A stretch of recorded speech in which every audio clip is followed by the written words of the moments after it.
Welcome to DPVT classes. So बच्चों, आज के वीडियो में हम लोग करने वाले हैं क्लास 10 मैथ्स और मैथ्स में करने वाले हैं बच्चों एक्सरसाइज 9.1 का क्वेश्चन नंबर 9। तो बच्चों सबसे पहले हम क्या करते हैं, क्वेश्चन को पढ़ते हैं। The angle of elevation of the top of the building from the foot of the tower is 30 degree and the angle of the top of the tower from the foot of the building is 60 degree. If the tower is 50 metre high, find the height of the building. So बच्चों देखो, इसमें क्या बोला गया है। पहले तो यहाँ पर क्या है, एक हमारी बिल्डिंग है, ठीक है। जैसे मान लो ये क्या हमारी बिल्डिंग है, ठीक है। अब आप इस बिल्डिंग पे चढ़े हुए हो यहाँ पे, ठीक है। आपके सामने में क्या है, यहाँ पर एक टावर है, ठीक है। मतलब आपका दोस्त टावर पर भी है, ठीक है। आप यहाँ पर हो, ठीक है। और अब यहाँ से क्या करते हो, टावर के फुट को देखते हो, यानी कि पैर को देखते हो, यानी सबसे फर्स्ट फ्लोर यानी ग्राउंड फ्लोर को। आपने जब यहाँ पे देखा तो यहाँ पर आपको एंगल दिखा 30 डिग्री का, मतलब कि एंगल बन रहा था 30 डिग्री का, ठीक है।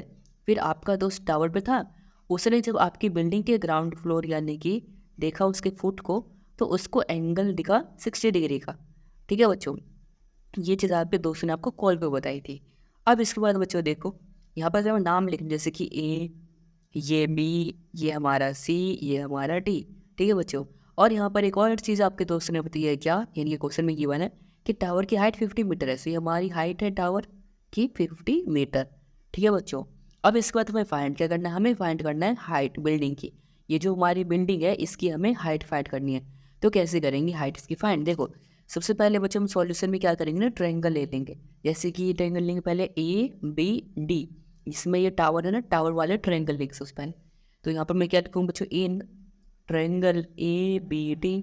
अब बच्चों ए बी डी ट्रायंगल में देखो, ये हमारे पास परपेंडिकुलर है, हम यहाँ से बेस फाइंड कर सकते हैं, है ना।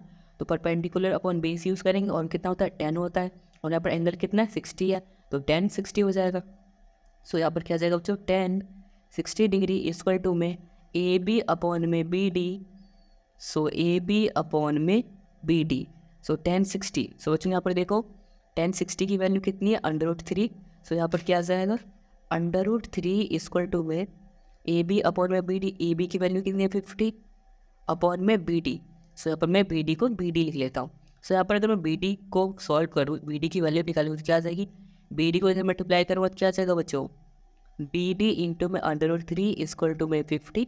सो यहाँ से बच्चों बी डी की वैल्यू आ जाएगी 50 अपॉन में √3, ये आ जाएंगी, है ना बच्चों। बी डी की वैल्यू आ जाएगी 50 अपॉन में √3, क्योंकि देखो यहाँ पे √3 मल्टीप्लाई में था, इस तरह आगे डिवाइड में हो गया 50 के नीचे, ठीक है। ये आ गई हमारी बी डी की वैल्यू। अब बच्चों ये वाला ट्रायंगल लेंगे, triangle C D B. So यहाँ पर मैं बच्चों क्या लिखता हूँ, in triangle C D B, C D B. अब सी डी बी ट्रायंगल में देखो बच्चों, यहाँ पर भी 30 डिग्री बन रहा है, और ये परपेंडिकुलर है, ये हमारा बेस है। बेस तो हमें पता चल ही गया क्योंकि हमने इसमें फाइंड किया हमने बी डी में। तो यहाँ से परपेंडिकुलर निकाल लेंगे फाइंड, और यही हमारी बी डी की हाइट हो जाएगी, है ना।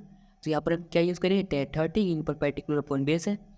सो यहाँ पर 1030 डिग्री इक्वल टू परपेंडिकुलर क्या बच्चों, देखो सी डी अपॉन में बी डी, ठीक है। तो 1030 की वैल्यू कितनी होती है बच्चों, देखो यहाँ पर 1030 की वैल्यू होती है 1 अपॉन में √3। सो यहाँ पर क्या जाएगा बच्चों, 1 अपॉन में √3 इक्वल टू में सी डी अपॉन में बी डी। सी डी की वैल्यू हमें फाइंड करनी है, तो यहाँ पर सी डी आ गया, और बी डी की वैल्यू यहाँ पर देखो बच्चों क्या है 50√3, जो हमने यहाँ पर फाइंड की थी, ठीक है बच्चों। अब इसको सॉल्व कैसे करेंगे, देखो अगर हमें यहाँ पर सी डी की वैल्यू फाइंड करनी है, तो सी डी को मैं 1 से मल्टीप्लाई करूँगा, क्या हो जाएगा बच्चों, यहाँ पर सी डी इक्वल टू में यहाँ पर क्या है 1 अपॉन में √3, इसका मैं क्रॉस मल्टीप्लाई कर दूँगा तो क्या हो जाएगा 50 इंटू में √3, ठीक है बच्चों। अब यहाँ पर देखो √3 और √3 का मल्टीप्लाई करेंगे तो क्या आ जाएगा बच्चों, सिर्फ 3 आ जाएगा, क्योंकि √ के अंदर जैसे इन दो सेम वैल्यू आती है, एक का पेयर बन के बाहर आ जाता है।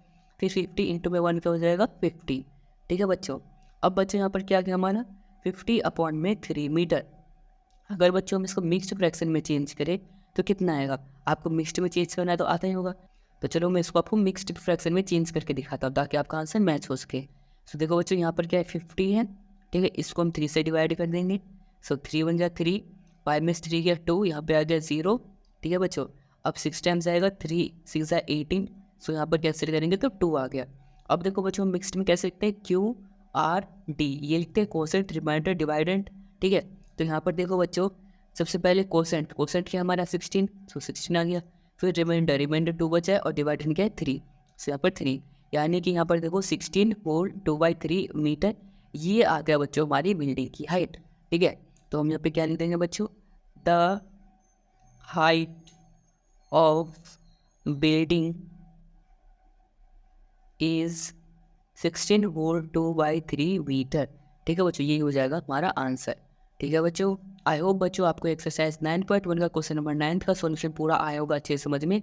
अगर आया समझ तो इस वीडियो को लाइक कर देना, चैनल को सब्सक्राइब कर देना और इस वीडियो को अपने दोस्तों के साथ जरूर शेयर कर देना। And thanks for watching this video.